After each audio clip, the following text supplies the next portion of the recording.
Hello everyone, it's Cousin Sarah here. We're a couple of minutes late, but we're here. And it's time for us again to be with you. And first of all, a great, big, huge thank you for all of you who've shared our message and supported us and joined in with us. We really, truly, very much appreciate it. We're trying to build up our following here. So anytime that you can share it with a friend or a neighbor or copy and share it, we really do appreciate it.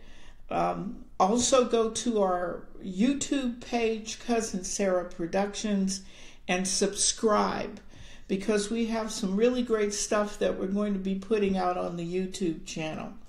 But we enjoy you being here so much, even if you can't be with us when we're actually doing it. We really are glad when you come back and you look at our videos and you share them. So much appreciation, so much love. I just think it's wonderful that you're doing this. Hi, Jean.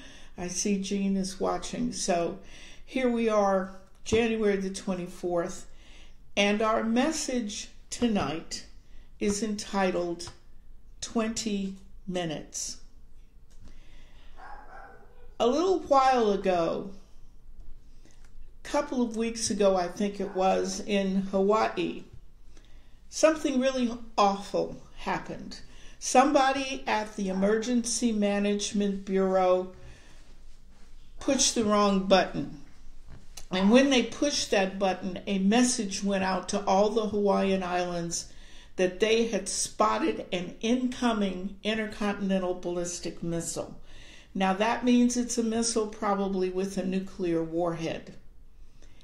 And they say that once they see that, they've only got about 20 minutes before it strikes. Now think about it. You're on an island. There is nowhere to go. And you hear these words, "This is not a drill."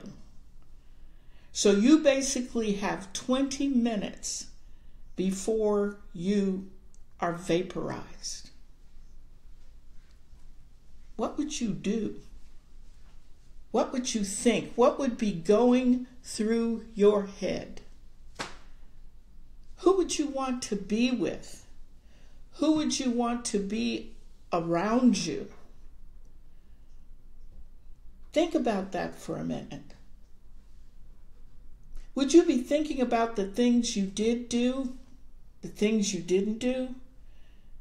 Would you be thinking about the things you should have done, or the things you should not have done? Would you be thinking about those who had wronged you and had hurt you, but you'd never found a way to forgive them and you'd been carrying around all this anger and bitterness? Or would you think about those you had hurt but had never apologized to? What would you be thinking about? People all over the world started getting text messages and emails and phone calls from people in Hawaii saying, "I love you and I'll see you in heaven," and whatever was on their minds. There was one man who went and got his children and put them in their stroller and put the stroller in the bathtub. He didn't know what else to do. There was a gentleman at the hotel who said he ran down the stairs and he checked out because he wanted to get to the airport. He couldn't have gotten very far in 20 minutes, but he knew he didn't want to die. And then there's the woman who said even days afterwards, she would wake up sweating and shivering and afraid because of what she'd been through. Now, the governor of Hawaii, in a few minutes, they knew it was a mistake, but he didn't get the word out right away because he couldn't remember the password to his Twitter account. So for a full 38 minutes, those people thought they were minutes away from dying. What would you do? And the question I have too is, how did the lives of those people who were there, did their lives change? Are they now kinder, maybe more patient?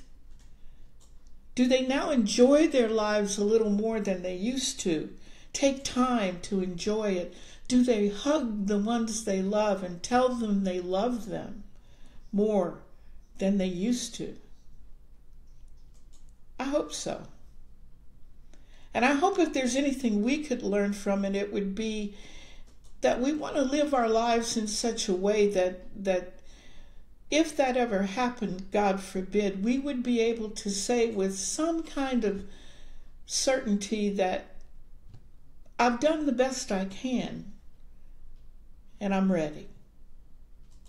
But there's a bigger issue here, because it's not just about your inner peace, but it's about peace in the world.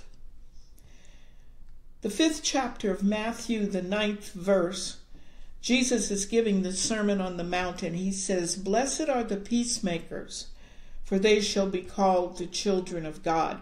I read that verse in many different translations of the Bible, and it said things like, "Blessed are those who make peace, who maintain peace, who strive for peace."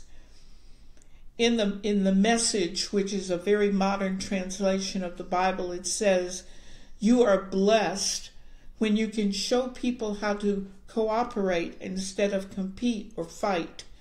That's when you discover who you really are and your place in God's family." Now, I know that we as a nation, we have to be strong. We have to be armed and prepared and ready. There is evil in the world. There are tyrants and bullies and people who are just out to destroy. So we must be strong and prepared to fight, to defend those things that are important to us. But all of us, each one of us, and our leaders and our institutions, we must be ready also to have in our hands compassion and the willingness to compromise.